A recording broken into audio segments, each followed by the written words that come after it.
This episode, we went to the Dayton-Cincinnati RV convention. We're going to look at 3 different fifth wheels. A Fuzion 373, a Laredo 255 SRL, and a Laredo 325 RL.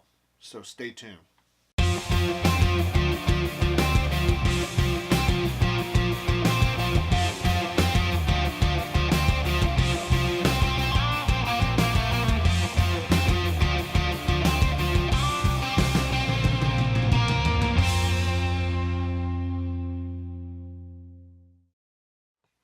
What's going on, everyone? Welcome to another episode of Buckeye Traveler. I'm Adam Bush. I know it's been a while. I know I promised to do more video. I was just going to keep the content, pumping out. Unfortunately, circumstances have hindered that harder to do. Long story short, I have 2 bulging discs in my lower neck and put me on short-term disability with work, which has made shooting and doing basic things almost impossible because it affects my left arm. Got to the point where I almost had no feeling in my arm. I was pinching nerves really bad, and I lost a lot of muscle mass in my arm where I can't barely lift 2 pounds. With all that being said, I couldn't do anything. I pretty much was almost bedridden. I was in pain constantly 24/7. So it made even editing videos difficult because I had content to edit. I couldn't even get out of bed. I couldn't even sit in a chair for more than a few minutes without just excruciating pain. Fortunately, it's been getting better. I've been going through physical therapy and traction and trying to decompress my spine and my neck, and it's been getting better. I'll be going back to work in a few weeks as I'm recording here. As time went on, I was able to do more things. The 2019 RV show here in Dayton was in January. I can't remember the date right off the top of my head, but I did manage to go with my camera. So the camera wasn't the best. It was kind of a spur of the moment kind of thing. I wasn't even going to bring the camera. I wanted to go. I was in a lot of pain. I took a lot of pain medicine for it that day. I was able to shoot with my right hand only. So the footage isn't the greatest. It might be better than it was on the 2018 video that I did. Which I apologize, I only got one part of. I was going to make it a 2-part. If you want to watch the part 1, it was a pretty decent video for what it was. You can look at it right here. But I was in the process of doing the second one when my neck started going out on me, and I got to the point where I got to start all over. So we went to the RV show. Again, it was in Dayton at the convention center in downtown. If you noted my previous episode of the 2018, I commented that I was disappointed because of the venue. It was a kind of a tight convention center. I personally believe that it just doesn't have the space for all the RVs, and everything was real cramped. They didn't have a huge selection or variety. They had mostly travel trailers. There was a few fifth wheels that we went through. Hardly any toy haulers. I think they had maybe about 4 toy haulers, if I remember correctly. And only one that was even remotely what we were even considering looking at, which is one of the ones I'm going to show you in this episode. It wasn't, it was fun. I still had a good time. We weren't only there for a couple hours. Tried to get as much footage as I could with the constraints that I had. I'm going to be honest with you, if I needed to bring a different lens. I didn't bring a wide enough lens for the interior, so my interior shots of a lot of these was just very narrow in my point of view, and I couldn't get the whole perspective of them. So that being said, that's why I add pictures. A lot of them are stock pictures of the RVs that we are looking at. I'm going to try to do another multi-part video episode series, with this being part 1. In this episode, we're going to be looking at the Keystone Fuzion 373, Laredo 255 SRL, and a Laredo 325 RL. So those are the 3 that are going to be in this episode. I hope you enjoy it, and we'll go ahead and roll the footage.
So there you go. Those are the 3 RVs that we looked at, and for this part. Again, I apologize for the narrow point of view of the lens, but hopefully you got a sense of, you know, what the insides of these are. I liked pretty much all of the RVs that we looked at. The Laredo 255. I mean, you know, when me and my wife Nikki look at RVs, we're looking for us, you know, we're looking like, okay, because we have a motorcycle and 2 big dogs, so we're always critiquing these and you know, how would we make these work? Flat out, because of the motorcycle, majority of the, you know, trailers and RVs that we look at aren't going to be suitable because we have no way of transporting the Harley. So that's why we are looking at toy haulers. But I also look like, okay, well, I know I won't get rid of the bike, but in the back of my head, I always look or ask myself, okay, well, if we didn't have this bike, how would this RV suit our needs? And because I appreciate all of them, I appreciate all RVs, and I look at them from a point of view of not having dogs and not having big dogs anyway, because that you can have a small dog and make it work in a smaller RV. We got big dogs. Our biggest one is like 150 pounds. So even if it was a toy hauler and it was one of the small travel trailers, it just wouldn't work with the big dog. But I look at all RVs as if, okay, well, what if we didn't have a motorcycle, and what if we didn't have the dogs? How would this work for, you know, 2 people? And so I look at all RVs differently, with different needs and perspectives. So, I mean, there are some flat out, I mean, unless you're going on a fishing trip by yourself or a hunting trip by yourself, you know, there's some RVs that are just way too small to work for full timing. Some of these would be good for for a short period of time. So that's how I kind of look at, you know, any RV I go into. I kind of look, okay, what can you do with this RV? Is it suitable for full timing, or is it suitable for a week at the most? You know, that's how I kind of look at RVs anymore. So that's why I'm not just focusing on toy haulers and what me and my wife are looking at. We went in several different makes and models of all types, just to kind of get a well-rounded view of different ones out there. And because not everyone who's going to be watching RV videos are looking at just what me and my wife are looking at. Now granted, once we do get our toy hauler and we're actually on the road, I still intend to look at RVs because I enjoy looking at them. I just like looking to see what's out there. With all that being said, hope you enjoyed this video. Hit that like button if you enjoyed it. Subscribe if you're not already, and make sure that you click on that little bell, because that way you'll get notified anytime I upload a new video. And, you know, follow me on Facebook. You can follow us on Instagram. I'm going to be trying to, you know, upload more content to both of those sites. I will see you in the next video. So enjoy and be safe. See you.